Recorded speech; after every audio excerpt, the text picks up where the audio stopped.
চারটে, এটা চারটে, কালাকার চারটে, আর এইটাও চারটে। এটা কি কি করো? এটা চারটে দাও। বড় বাক্স দাও।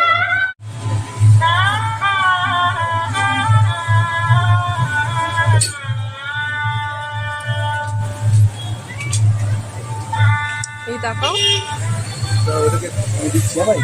মিষ্টি নিয়ে নিয়েছি, এবার পরের বার যাবো। বাড়ি আজকে নেমন্তন্ন আছে দুপুরে, দুপুরে একটু যাচ্ছি।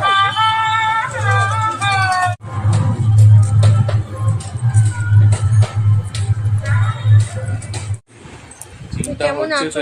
6 মাস হয়ে গেল, একবারও গেলে না। ভালো আছো? তুমি কি এখনো কিছু খাওনি?